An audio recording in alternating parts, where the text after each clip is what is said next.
Saatnya Tuhan menuntun kami lewat firman-Mu, sehingga sungguh-sungguh firman ini bertumbuh dan berakar. Sehingga kami yakin dan percaya bahwa tiap kami yang hadir di jam ibadah hari ini, Tuhan perkenankan kami.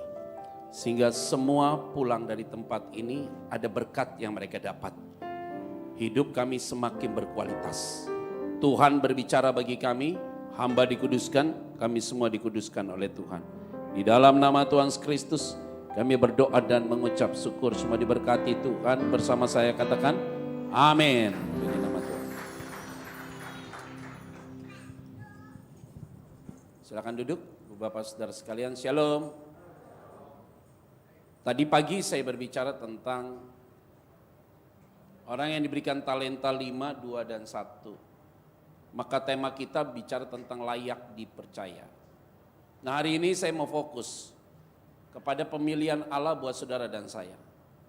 Ada 3 hal yang tidak bisa dipilih dalam hidup ini. Yang pertama adalah kelahiran, yang kedua adalah kematian, dan yang ketiga adalah keselamatan. Nggak bisa dipilih. Kita mengendaki lahir dari keluarga baik-baik, bahkan dari keluarga yang mapan secara ekonomi. Tapi nyatanya kita lahir dari keluarga yang bisa dikatakan tidak mampu dan broken home. Dan kita tidak bisa pilih itu. Bahkan banyak orang tua mengendaki anak ini keluar sehat. Ternyata pas keluar nggak bisa dengar. Pasti dia nggak bisa ngomong. Itu yang terjadi di lapangan. Atau keluar anak ini ternyata autis. Ada masalah secara mental. Sebagai orang tua kita tidak bisa kembalikan lagi ke dalam kandungan, nggak bisa. Kita nggak bisa komplain. Anak ini keluar baik, semuanya baik, tapi ke ujungnya ada masalah. Itu disebut dengan mystery of God. Misterinya Allah yang tidak dapat kita ganggu dan tidak bisa kita ukur. Itu dia. Yang kedua masalah kematian. Satu orang pun gak ada yang tahu kapan dia akan dipanggil Tuhan. Kendati dia kena penyakit yang mematikan sekalipun. Bahkan ketika dokter memvonis dia dengan kurun waktu yang diberikan oleh dokter. Bahkan dokter berani menganalisa bahwa orang ini bisa mati atau dipanggil Tuhan 3 bulan, 4 bulan, atau 5 bulan ke depan. Dan sering sekali peristiwa itu terjadi. Ketika ada di dalam ruang rumah sakit dan dokter itu bilang kemungkinan bapak ini usianya 3-5 bulan. Itu ada kesaksian dari teman saya. Sampai hari ini dia masih hidup. Tapi dokter yang ngomong itu malah dipanggil duluan. Mystery of God. Orang yang muda, jangan pikir kamu kuat, bisa dipanggil dulu. Ada orang yang sudah tua, belum tentu dipanggil Tuhan. Papa saya 90 tahun, mama 82 tahun, oma saya meninggal di 105 tahun. Oma saya meninggal di usia 105 tahun. Oma saya itu meninggal dia tahu kalau dia mau dipanggil Tuhan. Maka dia minta anak yang paling tua datang pulang ke Kupang, NTT. Karena papa mama asal dari Kupang, Pulau Rote. Jadi akhirnya mama datang karena mama anak paling tua. Nah, oma minta dibelikan baju putih, sepatu putih. Diberikan baju putih, sepatu putih. Jadi di sini yang mau minta diberikan baju putih, sepatu putih itu tanda-tanda tuh berarti.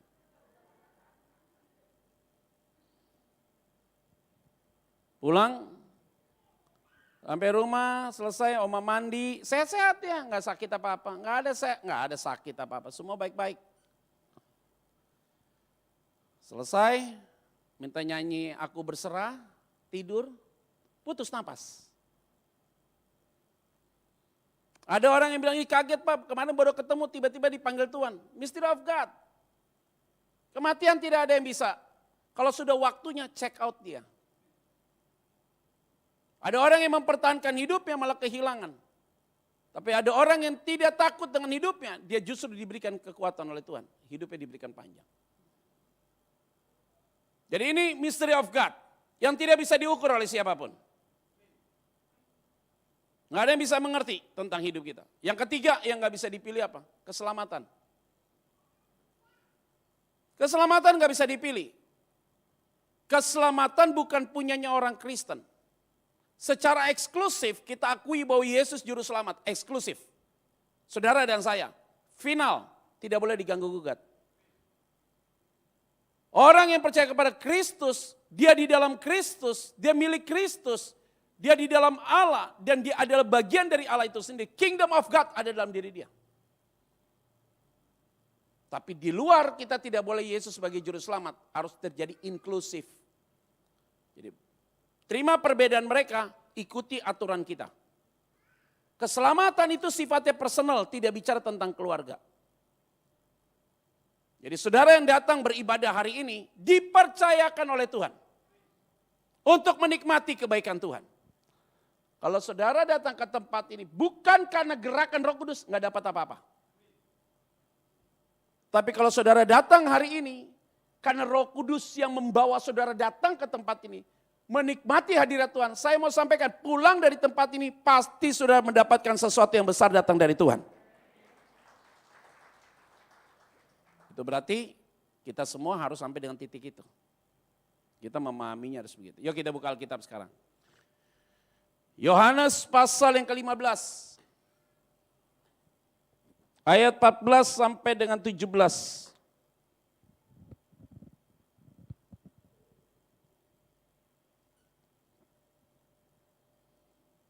Yohanes pasal 15 ayat 14 sampai dengan 17. Kamu adalah sahabatku, jikalau kamu berbuat apa yang kuperintahkan kepadamu. Aku tidak menyebut kamu lagi hamba, sebab hamba tidak tahu apa yang diperbuat oleh tuannya. Tetapi aku menyebut kamu sahabat, karena aku telah memberitahukan kepada kamu segala sesuatu yang telah kudengar dari Bapa-Ku. Bukan kamu yang memilih aku, tetapi akulah yang memilih kamu. Dan aku telah menetapkan kamu, supaya kamu pergi dan menghasilkan buah dan buahmu itu tetap. Supaya apa yang kamu minta kepada Bapa dalam namaku diberikannya kepadamu. Ayat 17 terakhir. Inilah perintahku kepadamu, kasihilah seorang akan yang apa? Ayat 16 kita akan baca sama-sama. 1, 2, 3, ya. Bukan kamu, tetapi udah semangat amat. Bukan kamu yang memilih aku, tapi aku yang pilih kamu. Hebat ya? Apa yang artinya hari ini? Mana bisa sih kita percaya Tuhan kalau bukan Tuhan yang taruh hatinya buat kita? Ini barang beda Pak. Jadi orang Kristen itu gak murahan ya, saya kasih tahu. Jadi orang Kristen gak perlu disogok. Udah sini ikut Yesus supaya kamu jadi kaya. Udah gak usah ikut Yesus saya, udah gak apa-apa. Kebanyakan di surga juga gak enak. Jangan bawa iming-iming orang dengan materi supaya dia ikut Yesus, gak bisa begitu. Saya kasih tahu dulu ya sebentar ya. Jangan gunakan kata anugerah sembarangan ya. Anugerah itu hanya khusus untuk pengampunan dosa dan keselamatan. Jadi kalau kita hidup hari ini bukan karena anugerah Tuhan. Karena apa? Belas kasihan Tuhan. Kalau kita bangun tidur, melek, belas kasihan Tuhan. Kalau engkau datang pakai mobil punya rumah bagus, karena belas kasihan Tuhan. Engkau disembuhkan, dikuatkan, dipulihkan, karena belas kasihan Tuhan. Bukan karena anugerah. Anugerah itu karena pengampunan dosa dan keselamatan. That's it, selesai sampai di situ. Tapi kalau saya melayani Tuhan, karena Tuhan bermurah hati saja yang mempercayakan pelayanan itu buat saya. Kalau hari ini kita bisa berbuat sesuatu karena Tuhan bermurah hati saja. Itu berarti semua yang hadir di tempat ini, bukan kamu yang pilih aku, tapi aku yang pilih kamu. Artinya, engkau tidak akan bisa mengerti Tuhan, kalau bukan Tuhan yang kasih pengertian dalam pikiranmu tentang Dia. Maka saya bilang begini, kalau orang belajar teologi ya, kita bukan belajar tentang Allah, salah. Tapi Allah yang memberitahu pikiran kita untuk dapat mengerti tentang pikiran Dia. Tuhan tidak boleh jadi objek, tapi Tuhan jadi subjek. Kita sebagai objek, kita yang dipilih Tuhan. Kalau kita yang dipilih Tuhan, kemanapun kita kabur akan ditangkap oleh Tuhan. Apa artinya? Jangan paksa orang bertobat. Jangan paksa orang percaya Yesus. Kalau belum waktunya, dimin aja dia begitu. Jangan capek hati Pak, Bu. Aduh, capek. Kalau kita khotbah nih, di mimbar, paksa orang, kadang-kadang pendeta itu emosinya gak kekontrol. Ayo maju sini yang sakit, sembuh. Gak begitu kali, kita gak dukun. Yang ngajarin gitu siapa sih? Itu dukun tuh. Saya kasih tahu ya, gereja gak boleh yang aneh-aneh, santai-santai aja. Ayo sini yang sakit maju ke depan. Saya kasih tahu, setan bisa sembuhkan orang loh. Jangan kaget loh. Masih ingat gak tulah-tulah di Mesir tuh? Tongkat pukul air menjadi darah, mereka bisa buat tuh. Apa yang dibuat Tuhan di tulah itu, setan bisa buat. Setan gak bisa buat cuma dua, mengampuni dan menyelamatkan orang. Saya kasih tahu ya, orang miskin jadi kaya, saya kasih tahu, jangan GR kamu. Setan bisa kasih harta itu. Waktu Yesus berpuasa 40 hari 40 malam dibawa ke atas bumbungan, dia bilang apa? Lihat ini dunia ini, kalau kamu mau sembah aku. Yesus bilang apa? Ada tertulis kalimatnya. Setan yang punya dunia ini, jadi saya gak kaget. Orang kaya belum tentu diberkati Tuhan. Tapi orang yang diberkati Tuhan hidupnya selalu berdampak bagi banyak orang. Ada amin gak? Datang ke satu jemaat. Saya selesai khotbah nih Pak Pendeta. Di satu tempat diajak makan. Masuk ke rumahnya. Di basement Ferrari, Lamborghini, semua mobil mewah dari Range Rover dan segala macam. Aduh capek dah lihat mobilnya dah. Tapi dia kemana-mana pergi pakai mobil yang biasa. Udahlah paling kalau nggak Alphard pakai apa tuh Innova. Udah. Saya tanya sama bapaknya, anaknya cuma 2, masih kecil-kecil. Pak, ini mobil tiap hari sering dipakai dong. Enggak Pak, saya hanya panasin doang. Panasin, saya lap-lap aja dulu. Gila. Dipanasin, gak pernah dipakai nih mobil. Ajaib loh. Masuk ke dalam makan malam di tempat. Makan malamnya dia di rumahnya dia itu. Lagi makan begini tiba-tiba hordengnya buka sendiri. Set. Karena hordengnya itu dibuka berdasarkan waktu. Hordeng pasti buka begitu. Langsung ngadep ke kolam berenang. Di kolam berenang itu keluar cahaya. Bunyi musik. Bagus banget, terus kemudian cahaya main di kolam berenang. Keren banget. Saya bilang sama nih Bapak, Pak diberkati Tuhan luar biasa ya, iya. Pasti Bapak sering banyak bantu orang ya. Tahu jawaban dia apa? Nggak ada Pak, biar orang lain Tuhan yang bantu Pak. Kalau saya urus diri saya sendiri. Ajaib. Yuk kaya tapi yuk nggak diberkati Tuhan.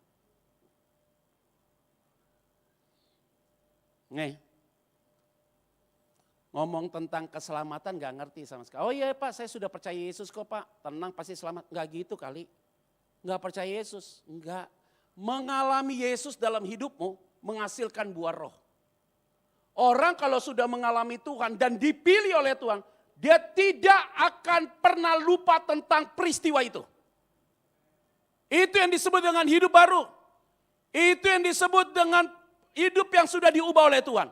Kalau orang sudah dipilih Tuhan, makin hari, makin terus dia beritakan kebaikan Tuhan dimanapun. Karena dia tahu hidup dia hari ini diselamatkan karena anugerah Tuhan semata-mata. Karena dia dipercayakan oleh Tuhan. Kalau bukan dipilih Tuhan, gak mungkin dia ada di tempat ini. Dan hari ini kita dipilih Tuhan. Bukan karena kuat dan gagah kita, karena Tuhan yang memilih kita. Jadi gak usah paksa orang bertobat. Percuma ngomongin dia. Yang ada nasatin dia, belum tentu dia dengar. Yang ada dia kepahitan ntar. Diingetin sekali udah, 2 kali udah, 3 kali gak usah diingetin. Didoain terus saja. Untuk apa ngomongin dia terus, nasihatin dia tapi gak pernah berdoa buat dia. Ngomongnya sekali 2 kali. Kalau ngomong terus sama dia lama-lama dia kepahitan sama kita loh. Stop ngomong sama dia, banyakin doa buat dia. Nanti Tuhan ubah dia. Mertua saya yang laki itu saksi Yehova. Yang wanita itu belum percaya Yesus. Yang ibu mertua saya itu belum percaya Yesus. Saya nikah sama istri saya nih, unik nih keluarga. Nikah berapa tahun yang lalu? 15 tahun yang lalu. Sampai lupa saya pernikahan sama istri saya berapa lama. Saya ini dapat istri saya tanya sama dia begini, Pak, Bu. Yola, saya mau nikah sama kamu, saya tanya sama kamu. Saya gak mau cari pacar, saya mau cari istri. Saya bilang sama dia, coba ceritakan dong kesaksian hidupmu dengan Tuhan itu seperti apa. Standar saya cari teman hidup pada saat itu, dia harus mengalami Tuhan. Cerita dia, aduh saya waktu masih SMA gini, cerita dia pengalaman manis dengan Tuhan. Itu pengalaman manis dengan Tuhan hanya sekali loh. Tapi tiap hari Tuhan isi tentang pertolongannya, iya. Tapi pertama kali kita mengalami Tuhan, dipilih Tuhan, itu cerita cuma sekali. Tapi setelah itu kita lihat kebaikan Tuhan setiap hari. Dia cerita tuh sambil nangis dia. Wah, waktu dia cerita gitu, udah gak usah cerita. Ini orang sudah dipilih Tuhan. Saya tidak cari pacar, saya cari istri. Dia bilang apa? Saya juga tidak cari cowok. Tapi saya cari suami, cocok. Sama-sama orang yang sudah dipilih aja, kamu pikir dalam rumah tangga gak ada masalah? Banyak masalahnya. Saya kasih tahu, banyak.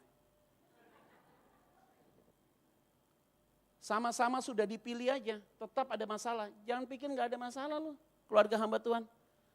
Awal-awal nikah, istri saya ngajak cerai sama saya. Surat catatan sipil disobek, gak kesobek Pak, saya sudah laminating semuanya.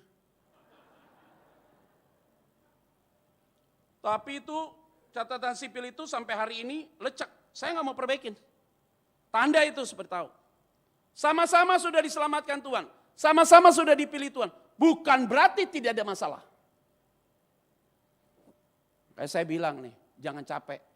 Ini mertua saya, setiap saya doa, Petra jangan doa. Yesus itu bukan Tuhan. Yesus itu hanya manusia doang.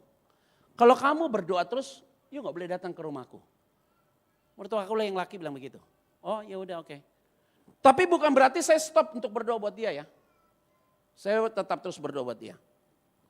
Suatu saat dia kena stroke. Masuk Siloam. Rumah saya masih di Karawaci itu. Masuk Siloam.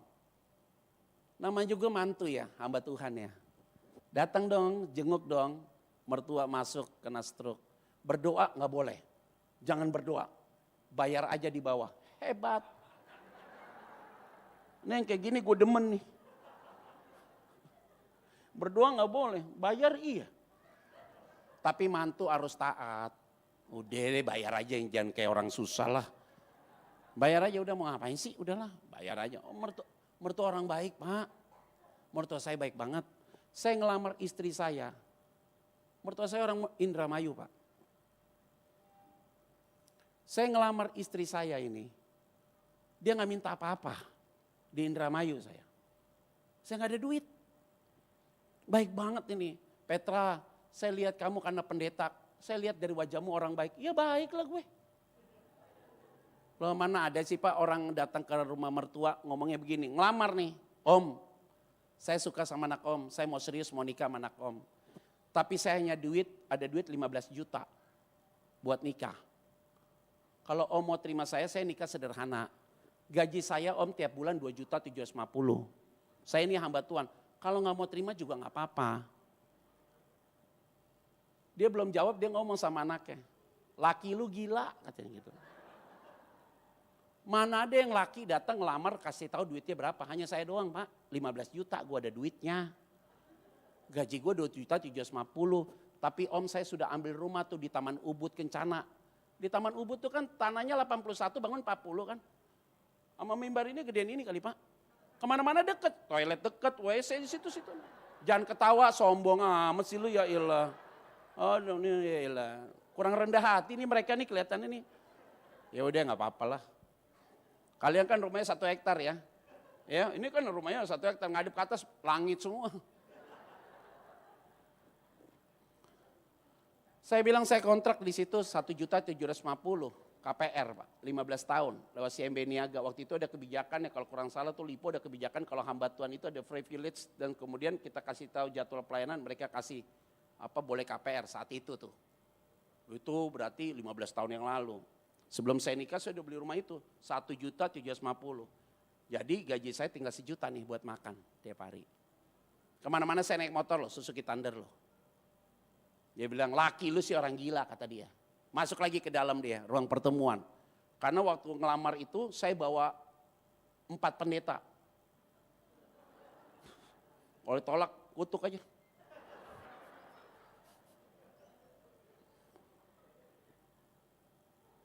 Tahu gak mertua saya bilang apa? Yaudah, Pet, Om terima. Nikah kita di Alam Sutra, 45 juta nikahnya. 45 juta nikah di Alam Sutra. Kumpul-kumpul duit 45 juta. Dapat angpau Pak Pendeta 47.500.000. Untung 2.500.000 gue loh. Gue inget banget deh tuh peristiwa 15 tahun lalu, itu berkat banget dari Tuhan, ajaib banget.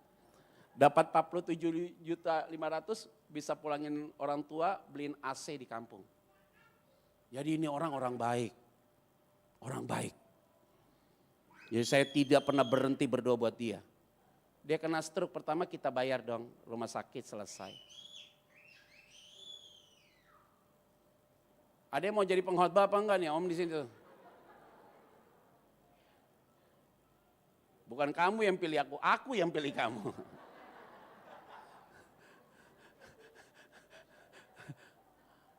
Enak nih khotbah di sini baru pertama kali kayak lenong lu gue lu. Loh, stroke yang kedua, kena stroke yang kedua. Nggak main-main nih kena stroke yang kedua Pak. Di Siloam lagi masukin. Saya khotbah di GBI Ebenezer Pak, Waitasim, Pak Ho. Telepon khotbah. Petra, yang telepon istri saya. Pak, pulang Pak. Papa cari kamu. Dalam hati saya, kayaknya suruh bayar rumah sakit nih gue nih. Saya suruh supir, udah ngebut. Udah ada mobil, udah ada supir. Naik dong hidup ya ilah, naik dikit naik. Ada supir, udah jalan. Bilang ngebut, pergi. Ngapain dia cari saya? Datang, masuk ke ruangan. Kita kasih ruangan kelas 1 ya, cuman dia sendiri gitu. Pak, bagian apa? Saya mau ngomong sama kamu. Kaget deh. Tiba-tiba kepalanya benjol di sini. Kenapa Pak benjol Pak? Tadi saya ke toilet sendiri, kenapa Papa nggak pencet? Pencet situ, kan harusnya di bypass kan, kita mau bypass. Dia takut situ kita mau bawa ke Penang tadinya. Udah deh, saya tanya sama dokter Roman Simanjutak, saya bilang, dok ini bagaimana? Udah Pak Pendeta, ya kemungkinan dia operasi bypass, berhasilnya 50%, mati 50%, apa maksudnya? 50-50 kata dia, udah deh, mau di black nih rencana nih. Ya dia pencet tutup bel, masuk ke dalam toilet. Tiba-tiba dapat serangan lagi di toilet itu. Waktu dia dapat serangan, dia pegang tuh wastafel, nggak kuat, kejedut kepalanya. Waktu dia kejedut gitu, tiba-tiba dia lihat ada tangan besar sinar, dan di tangan itu ada lubang paku. Dan langsung dia berucap, Yesus, Engkau Tuhan. Selama ini dia nggak percaya Yesus itu Tuhan. Petra, aku yakin Yesus itu Tuhan. Dari dulu gue udah kasih tahu. Kita mantu ngomong, dia gak mau denger loh. Perlu juga dibegitu, karena mertua saya namanya Thomas. William Thomas. Ketemu mantunya Petra, Petrus. Wah udah, hari itu dia percaya sama Yesus loh. Percaya sama Yesus kok napasnya lega. Dokter bilang ini gak usah bypass, pulang nih. Mertua lu udah sembuh nih. Bawa pulang dokter Ira, saya bilang, dok bagaimana dok? Udah bawa pulang, kenal teman situ. Udah bawa pulang ya, bawa pulang ke Indramayu. Udah dia sehat. 2 minggu kemudian Petra datang dong main-main ke rumah. Datang saya ke kampung, minta dipeluk sama saya. Diminta dipeluk sama anaknya. Udah selesai. Pulang 2 hari kemudian, hari Minggu. Selesai saya khotbah begini, pulang di telepon. Papa barusan meninggal. Dia udah dipilih Tuhan. Dia sudah diselamatkan Tuhan. Dan dia sudah masuk dalam kerajaan surga. Mertua saya yang perempuan, tutup semua. Buka semua. Dapat mimpi 2 malam berturut-turut ada tangan yang berlubang paku nyamperin dia terus. Sekarang udah dibaptis. Sekarang jadi orang Kristen, militan banget. Bukan kamu yang pilih aku, tapi aku yang pilih kamu. Santai saja, Kalau belum waktunya kita Uber juga gak ketemu. Kalau sudah waktunya mau sembunyi di kolong langit ditangkap juga sama Tuhan. Lo berani-berani lawan Tuhan, selesai lo. Hari ini kita bersyukur, kita ada hari ini, saya ada, saudara ada, kita melayani Tuhan. Bukan hebat kita sih, bukan. Karena Tuhan yang memilih engkau. Semua yakin dipilih Tuhan? Saya nanya, yakin apa enggak? Amin, amin. Siapa yang yakin? Coba angkat tangannya. Yang yakin, udah dipilih Tuhan. Yang tinggi, udah masuk surga lah semuanya. Amin gak nih? Yaudah berangkat semua hari ini. Pak Pendeta bisa ada bus gak Pak? Suruh pada berangkat duluan aja Pak nih semua. Apa mau ke Citayam Fashion Week? Bukan kamu yang pilih aku, tapi dibilang apa? Aku.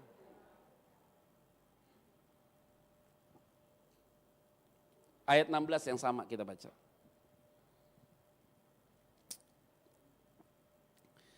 Satu, dua, dan aku, satu, dua, tiga ya. Dan aku, stop. Dan aku telah apa? Nih, Pak, Bu, nih. Belajar dulu ya dikit ya. Belajar dikit dulu sebentar. Nih begini nih. Ini saudara nih. Ini Tuhan. Kita tidak bisa cari Tuhan, kecuali Tuhan cari kita. Maka ketika Tuhan cari kita, Roh Kudus masuk dalam hati kita. Karena Roh Kudus masuk dalam hati kita, sehingga kita percaya kepada Dia. Maka ketika kita percaya sama Dia, itu berarti Tuhan pilih kita. Ketika Tuhan pilih kita, Roh Kudus taruh di hati kita. Nah kalau Roh Kudus ditaruh di hati kita, itu berarti Dia yang menetapkan saudara. Jadi kamu bukan hanya dipilih, tapi ditetapkan. Caranya bagaimana? Roh Kudus. Apabila engkau jatuh, tidak sampai tergeletak. Mazmur 37. Karena ada tangan Tuhan yang kuat. Apa itu? Roh Kudus. Sehingga ketika engkau mau buat dosa, Roh Kudus ingatkan, yuk gak boleh kayak begitu lagi. Ketika engkau jatuh, tidak sampai tergeletak. Tapi engkau tidak lagi hidup di dalam dosa. Kemungkinan bisa jatuh, tapi tidak tergeletak. Alkitab bilang apa? Kalau ada saudaramu berbuat salah dalam satu hari 7 kali, dan dia menyesal, kamu harus ampuni dia. Orang benar jatuh 4 kali, dia akan bangkit. Artinya, tidak akan pernah orang yang dipilih Tuhan, dibiarkan Tuhan. Tapi dia diprotek oleh Tuhan lewat karya Roh Kudus. Sehingga Roh Kudus yang tinggal di dalam hatimu, sehingga ketika saya khotbah saudara katakan amin. Ketika saya berbicara saudara dalam hatimu, amin. Karena ada Roh Kudus dalam hatimu, ada Roh Kudus dalam hatiku, sehingga frekuensi kita sama, DNA kita sama, sehingga semua yang ada di tempat ini orang-orang yang sudah ditetapkan oleh Tuhan. Maka dia bilang apa? Aku tidak sebut lagi kamu hamba, tapi sebagai apa? Sahabat. Itu berarti ayat 17, sahabat itu apa? Harus ikuti perintah Tuhan, yaitu apa? Mengasihi sesamamu. Nggak boleh ada yang sakit hati hari ini. Tidak boleh ada yang menyimpan kepahitan hari ini. Kalau engkau sudah dipercayakan Tuhan, jangan simpen sakit hati itu sama orang di sekitarmu. Saya kasih tahu ya, hidupmu tidak akan bahagia kalau engkau nyimpan sakit hati dan luka batin kepada siapapun. Kalau engkau tidak mengampuni saudaramu, suamimu, istrimu, kakakmu, adikmu, saya kasih tahu, Bapamu di surga tidak akan mengampuni engkau. Sepanjang engkau mengampuni saudaramu, sepanjang itu juga Tuhan mengampuni engkau. Pantas saja doamu tidak pernah dijawab. Kalau engkau tidak mau mengampuni saudaramu, tidak akan pernah ada doa yang dijawab oleh Tuhan. Hari ini kalau engkau mau mengampuni saudaramu, doamu pasti dijawab oleh Tuhan.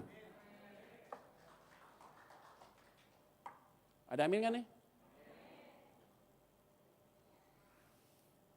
Orang kalau udah sakit hati ya, rusak. Yang paling ngeri dia sakit hati sama orang yang sudah meninggal. Itu paling ngeri banget. Pak, Bu, siapa sih yang gak pernah sakit hati? Saya pernah disakiti loh. Pernah. Tapi saya tidak punya kemampuan untuk menyimpan sakit hati itu dalam hati saya. Orang ngomongin saya biasa Pak. Tapi saya gak mau simpan di dalam hati saya. Ingat baik-baik ya. Nih ingat baik-baik nih. Orang punya hak untuk ngomongin kita. Tapi kita punya hak juga untuk menutup telinga kita. Rick Warren dalam tulisan bukunya dia bilang apa? Kalau ada orang yang berbuat salah sama kamu hari ini, kamu harus hari itu juga mengampuni orang itu. Tapi kamu tidak dipaksa untuk mempercayakan dia kembali. Contoh begini, kita punya sahabat, makan pagi sama dia, makan siang sama dia, makan malam sama dia. Udah sahabat banget. Dia tahu isi perut saya, kita juga tahu isi perut dia. Masalah dia kita cerita ke orang lain. Waktu kita cerita ke orang lain dia sakit hati. Atau masalah saya diceritakan ke orang lain. Saya sakit hati, iya. Hari itu Tuhan perintahkan saya ampuni dia. Tapi dia tidak lagi jadi sahabat sama saya. Saya tidak makan pagi lagi sama dia, tidak makan siang lagi, tidak makan malam sama dia. Tapi kalau nanti ketemu di mall, Ion, ketemu di Living World, ketemu di ITC, ketemu dia, tetap saya tegur. Saya harus berbuat baik sama dia. Artinya dia tidak lagi saya percayakan sebagai sahabat, sebagai teman iya. Itu berarti semua yang di tempat ini, kalau engkau sudah dipilih Tuhan dan disebut sebagai sahabat, harus ikuti perintah Tuhan, kasihilah sesamamu. Artinya tidak boleh ada kepahitan. Orang yang sudah dipilih dan dipercayakan Tuhan, hidupnya adalah hidup yang penuh damai dan sukacita. Ada amin? Ngeri Pak, mulut orang di luar itu biasa. Mulut yang paling ngeri itu kalau orang itu ngerti firman, itu ngeri.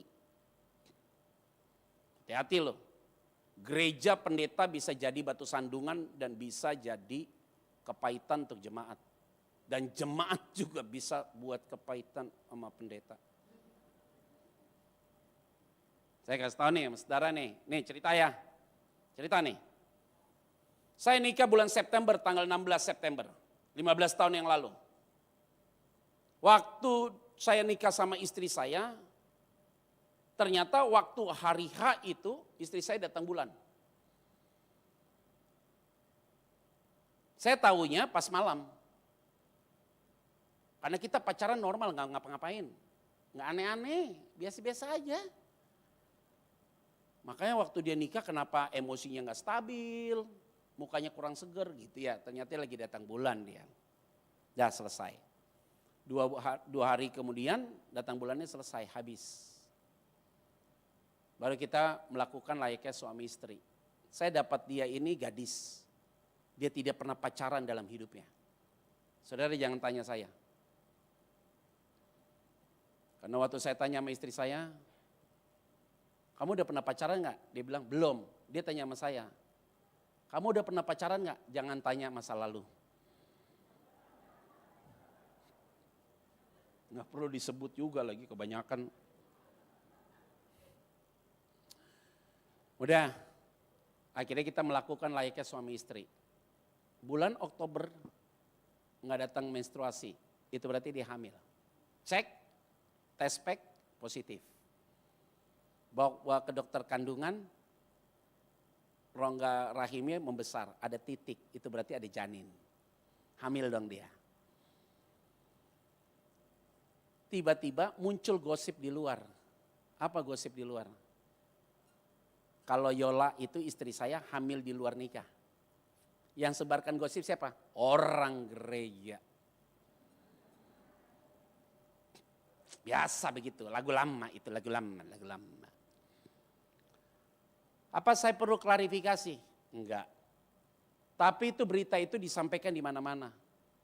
4 bulan istri saya melahirkan, lagi mengandung, stres dia, tekanan pikirannya, mentalnya kena, akhirnya pendarahan. Kalau hari itu gugur, terjadi keguguran kandungan itu, selesai pelayanan saya. Itu berarti mereka bilang, ini kutuk, benar Petra hamilin istrinya baru nikah. Karena saya pacaran sama istri saya hanya 2 bulan. 2 bulan cocok langsung nikah. Karena saya pernah pacaran 5 tahun, gak jadi. Duit udah banyak keluar. Kali ini 2 bulan tembak aja langsung nikah. Karena pacarannya sebentar langsung nikah, orang curiga dihamilin nih orang. Jahat ya orangnya. Dokter bilang, dokter Handi Intan, teman baik tuh. Petra, lu hamba Tuhan kan? Iya.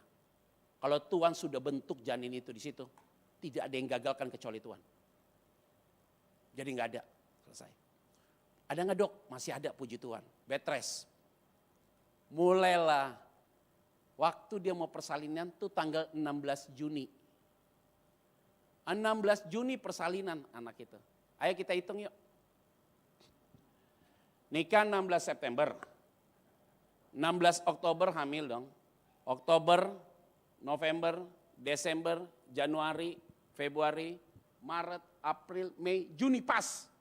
9 bulan itu benar. Pas 9 bulan begitu, semua orang hitung nih. Kalau melahirkannya Mei, pasti sudah deposit dulu di dalam.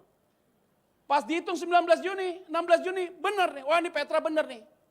Melahirkan mana? Omni Hospital, Alam Sutra dulu Omni. Berapa belas tahun yang lalu dulu namanya Omni itu.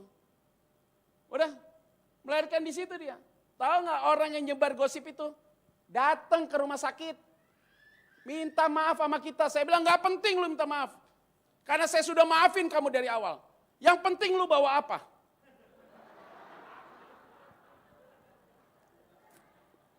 Ngapain? Pak Pendeta nih, saya kasih tahu. Istri saya tuh punya filosofi sama saya apa? Lebih baik sakit hati daripada sakit gigi. Kalau sakit gigi, minum obat juga masih cenut. Kalau sakit hati 1 menit gue minta ampun, selesai, habis barang. Itu orang rohani begitu. Lebih baik sakit hati daripada sakit gigi kalau kita. Kalau sakit gigi minum obat belum tentu sembuh. Kalau sakit hati minta tolong sama Tuhan, hari itu selesai. Hari ini semua yang ada di tempat ini, kalau engkau sudah dipilih Tuhan dan dipercayakan Tuhan, tidak boleh ada yang menyimpan kepahitan. Sama suamimu, istrimu buang ya pengampunan itu ya. Kalau hubungan suami istri gak bagus, saya kasih tahu ya Pak, sorry nih Pak. Saya ini anak baru kemarin nikah 15 tahun lah. Saya kasih tahu Bapak, kalau hubungan suami istri gak jalan, ada something wrong dengan rumah tanggamu. Kenapa?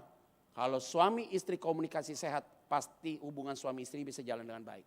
Hari ini, jangan simpen kepahitan kepada suamimu dan istrimu. Kalau ada sesuatu yang harus beres, beres. Supaya rumah tanggamu diberkati Tuhan. Ngapain tidur satu kamar, lihat muka dia, kamu sakit hati sama dia. Gak ada cerita tuh bareng bos. Lihat tiap hari dia, sakit hati, ngapain? Ngomong aja kalau gue gak suka sama lo, selesai. Sama istri gitu, sorry ma gue gak suka sama lo. Dia jawab juga, gue juga gak suka. Ya udah oke, nggak apa-apa kita Pak Bu, hamba Tuhan tuh sering konflik Bu, ada konfliknya. Sorry ya, saya bukan malaikat, jangan harap saya jadi malaikat. Dan saya bukan Tuhan, saya masih ada darah dan daging Pak. Masih ada keluar kalimat yang mungkin saya tidak jadi berkat buat pasangan kita. Saya bukan malaikat. Yang tahu saya rumah tangga saya adalah saya. Tapi kami tidak pernah menyimpan kepahitan sedikit pun. Kalau ada salah kita minta maaf hari itu. Ngajarin ke anak-anak kita. Kamar saya di sini, kamar anak-anak di sana. Kalau saya lagi ngomong sama istri saya lagi kenceng, anak-anak dengar. Mah, ini kayaknya anak-anak dengar panggil. Kalista Shalom keluar semua. Kakak, Dede dengar tadi papa ngomong apa? Dengar, mami ngomongnya kenceng banget, sini duduk. Papa mama nih ngomong adu argumentasi. Papa minta maaf ya, mama minta maaf ya. Oke, yuk kita duduk yuk, bareng yuk kita berdoa. Tuhan tolong, kalau kakak sama Dede dari tadi dengar omongan kami berdua, omongan kami mungkin saling serang, saling ngomong tidak baik, dan itu ada di memori mereka. Hari ini yang berdoa, semua yang mereka dengar buang dalam pikiran mereka, dalam memori mereka buang. Selesai, amin. Baru saya ngomong, mama gak salah, papa yang salah. Istri saya bilang, enggak, papa gak salah, mama. Tadi lu bilang enggak yo. Yang gue minta maaf gak bisa. Ya tapi ibu-ibu begitu. Udahlah. Saya tuh Pak, Bu, Pak nih kita curhat aja nih, kita ngomong nih, hati dari hati nih kita nih. Saya kalau lagi tidur saya kaget-kaget tuh Pak Pendeta, kalau pulang pelayanan capek gitu ya. Hari Minggu tuh biasa khotbah sebelum pandemi 7 kali khotbah, dari pagi sampai malam khotbah. Ini kemarin saya udah khotbah 3 kali, hari ini harusnya ada 4 kali, cancel 2 lah. Karena pemberkatan jemaat. Udah tidur ya. Kalau udah tidur capek gitu pelayanan gitu ya. Kayak rasa ada orang duduk di samping saya, istri saya tuh Pak. Pas saya lagi melek gini, dia lagi liatin saya. Dia pegang kepala saya gini, dia gini. Laki gue udah tua, gitu. Karena saya nikah sama dia usia 21 tahun, saya umur 31 tahun. Beda 10 tahun sama dia. Sekarang saya 47, istri saya 37. Beda 10 tahun kita. Wow, pikir-pikir hebat juga ya Yol ya. Iya, laki gue udah tua, saya bilang lu juga udah tua Yol. Nggak ada sakit hati lo, feel free, tenang banget, happy banget. Kita bisa hadirkan kingdom of God di rumahmu. Kalau rumah tangga dipulihkan Tuhan, hidup keluargamu diberkati Tuhan. Bukan kamu yang pilih aku, kata firman Tuhan. Aku yang pilih kamu. Aku yang telah menetapkan kamu. Ayat berikutnya, ayat yang sama. Supaya kamu pergi keluar. Menghasilkan apa? Dan buahmu itu apa? Apa artinya? Orang yang sudah dipilih dan dipercayakan Tuhan. Hidupnya di luar. Selalu jadi berkat. Dan lewat hidupnya, nama Tuhan dipermuliakan. Lewat hidupnya, banyak orang yang mengenal Kristus. Lewat hidupnya, banyak orang yang mencari Tuhan. Itu berarti seharusnya orang yang sudah dipilih dan dipercayakan Tuhan, dimanapun dia berada, dia selalu memberikan jawaban dan memberikan warna bagi orang di sekitar. Supaya orang-orang itu mengenal Kristus lewat hidupnya. Berikan tepuk tangan yuk.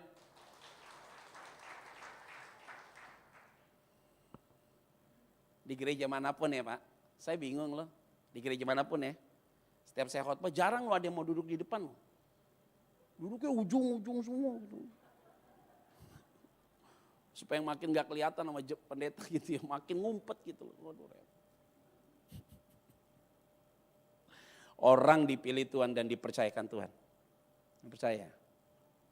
Percaya diri sama Tuhan ini tinggi. Orang yang sudah dipilih dan dipercayakan Tuhan, gak pernah malu kalau engkau jadi anak Tuhan. Excited loh. Datang beribadah lu happy, hajar bos. Datang beribadah semangat, apinya ada. Kalau datang ibadah duduk diam, nggak ngerti apa, yuk nggak usah datang ibadah. Kalau datang duduk nih, datang ibadah sorry ya, nih saya kasih tau jemaat nih, ini udah mau akhir zaman, ini akhir zaman, tinggal zamannya berakhir aja, tunggu waktunya aja. Tunggu waktunya kapan zaman ini berakhir, ini zaman udah berakhir nih, tinggal zamannya akhirnya selesai. Ini kita sudah di akhir zaman, tapi zamannya belum berakhir. Jadi jemaat Tuhan ya, yuk harus militan hari ini. Ini akan makin gila dunia, saya kasih tahu. Ini cacar monyet nih, lucu nih cacar monyet. Cacar monyet katanya menularnya dari orang-orang gay atau biseksual. Di Amerika yang minta vaksin cacar monyet rata-rata gay. Jadi nanti kita lihat di Indonesia siapa yang minta vaksin nih. Kalau dia minta vaksin, oh lekong deh, ini kayaknya lekong nih. Gitu. Saya kasih tahu ya, ini jadi jemaat ya, yuk harus militan nih hari ini. Harus militan nih. Mau Pak, ini pendetanya ini aja deh Pak, aku mau datang. Enggak begitu.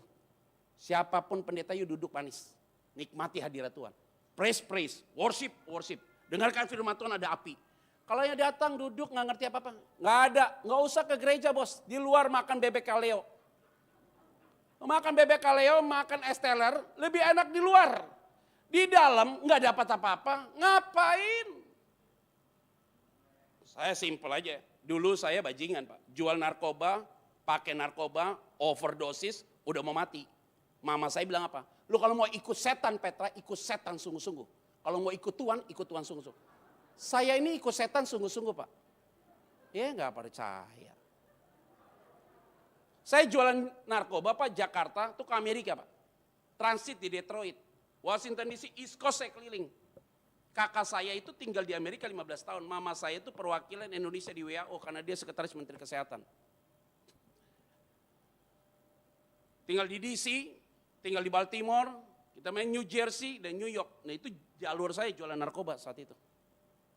Jadi bajingan beneran saya. Serius saya jadi bajingan. Ikut setan sungguh-sungguh saya. Alkitab ngomong apa? Jangan panas, dingin. Lo kalau mau panas beneran, kalau mau dingin beneran. Tapi kalau udah ikut Tuhan sungguh-sungguh. Jangan main-main. Kalau masih ikut setan, aduh saya mau nakal. Nakal dulu yang puas. Sampai mentok, kalau ikut Tuhan oke. Tapi kalau nakal, dia gak bertobat, metong. Itu tanggung jawab dia.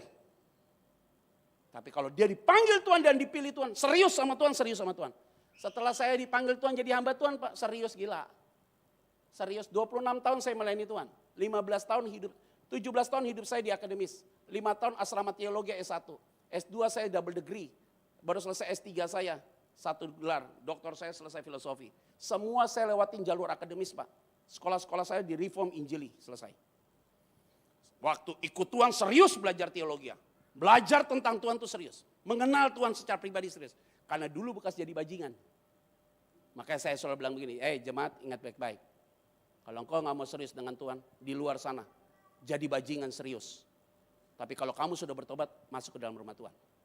Tapi kalau kamu mau di tempat ini, mau jadi orang baik, saya yakin dan percaya, hidupmu pasti diberkati Tuhan. Ini di YouTube ya Pak. Kalian juga, ingat. Jangan sambil makan Indomie aja loh, awas lo ya.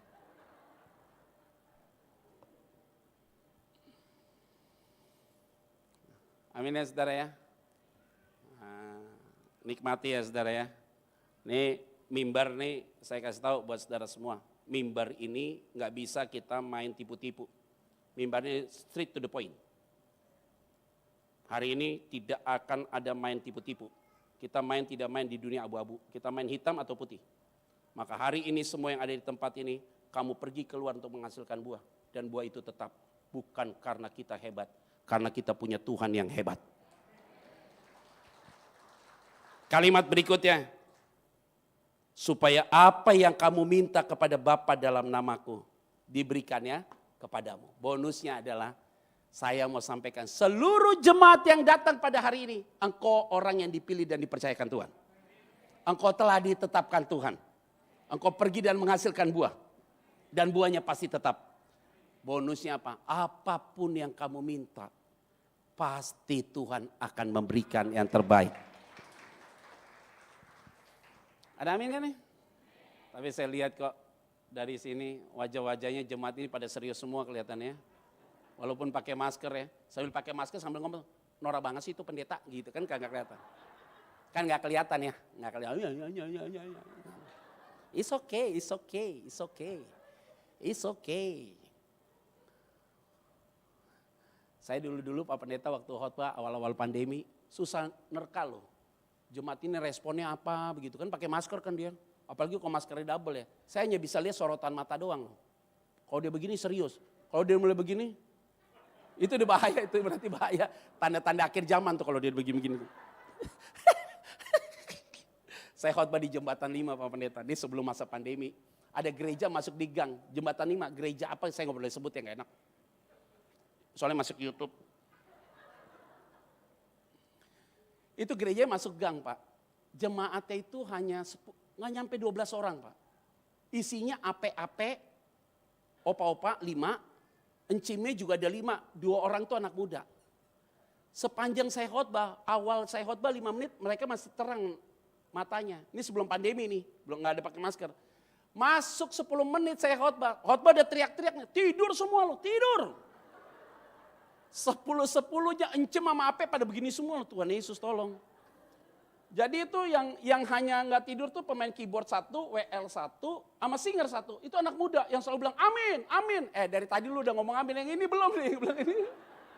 Yang ini belum nih, pada tidur lo begini semua lo. Ampun. Itu ada encim 1 sampai begini-begini. Ya, saya masih ingat tuh gereja Pak. Gembala sidangnya udah tua Pak, pakai tongkat. Pak Pendeta, iya saya kenal kamu dari anak saya.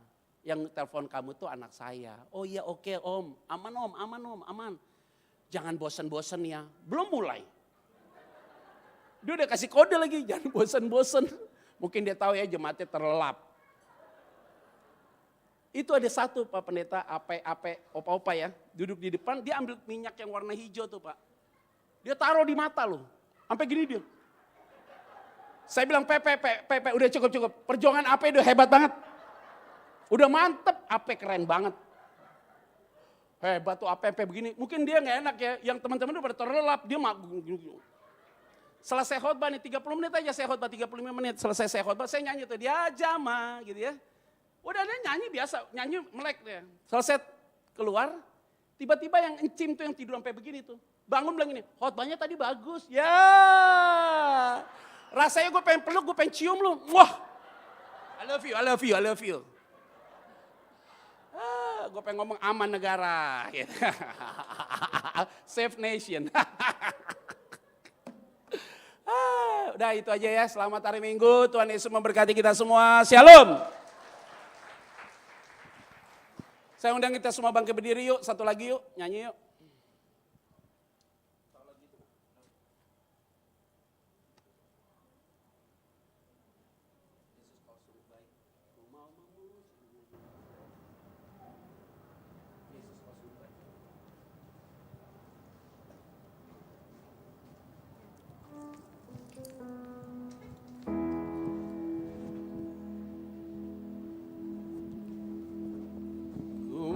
Memujimu, ku selalu pujimu, ku mau menyembahmu, ku selalu sembahmu, kau yang layak terima semua pujian, kemuliaan hanya bagi Tuhan. Ku mau memujimu, ku mau memujimu, ku selalu pujimu, ku mau menyembahmu, amin.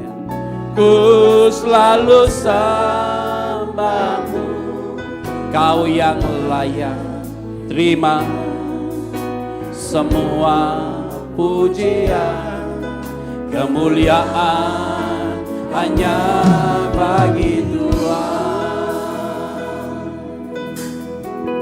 Yesus, kau sungguh baik. Yesus, kau sungguh baik. Yesus, namamu indah.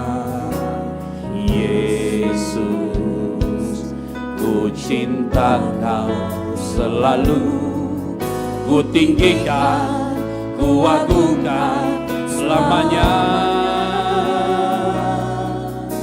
Yesus, kau sungguh baik.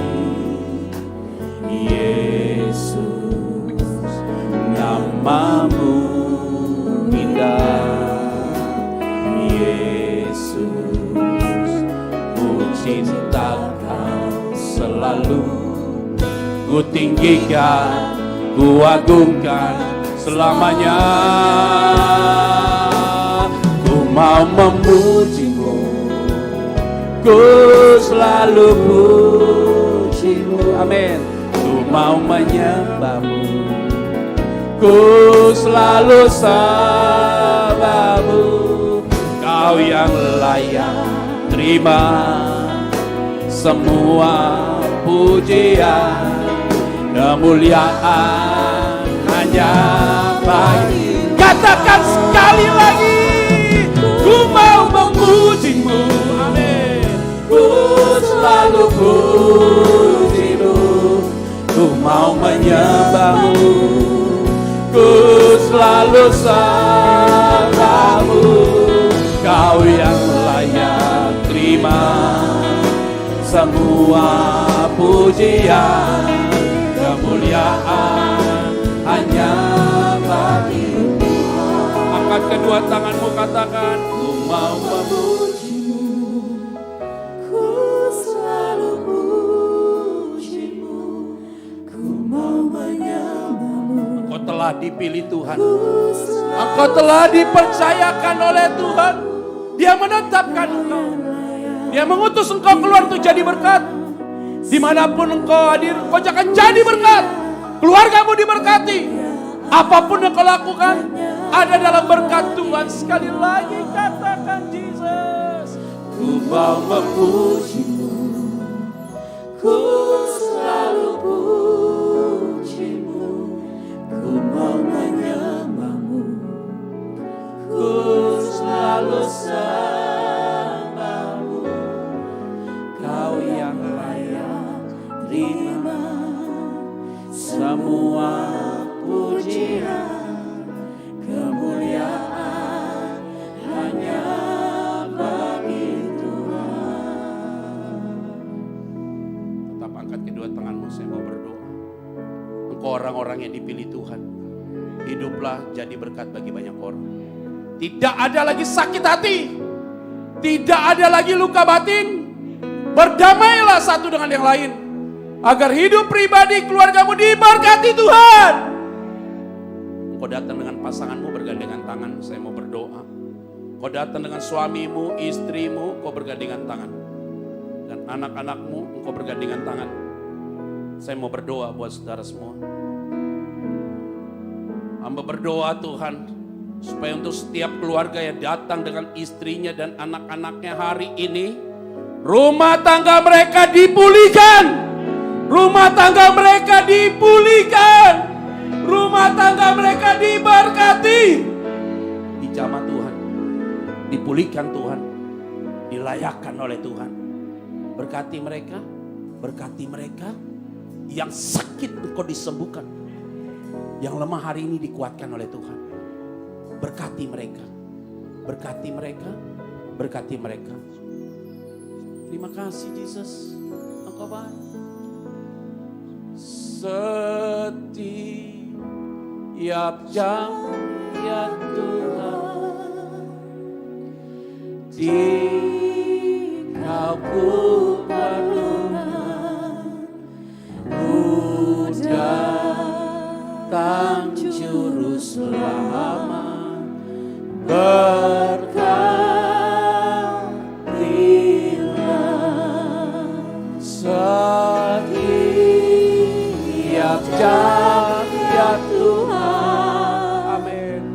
Di Kau ku perlukan, ku datang juru selamat, berkati. Sekali lagi katakan, setiap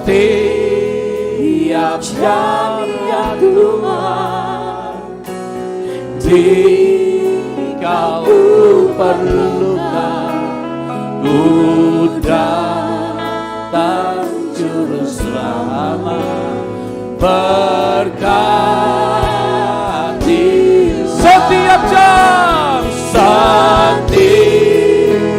jam ya Tuhan, di Kau perlukan, ku datang juru selamat, berkatilah, ku datang juru selamat, berkatilah, ku datang juru selamat, berkatilah. Katakan haleluya. Diberkatilah gereja ini, diberkatilah setiap hamba-Mu yang melayani, diberikan tanggung jawab. Siapapun yang memberikan yang terbaik untuk gereja ini diberkati oleh Tuhan, dijamah oleh Tuhan, diperbarui oleh Tuhan. Terpuji termulia. Di dalam nama Tuhan Kristus kami berdoa dan mengucap syukur, semua diberkati Tuhan. Bersama saya katakan amin.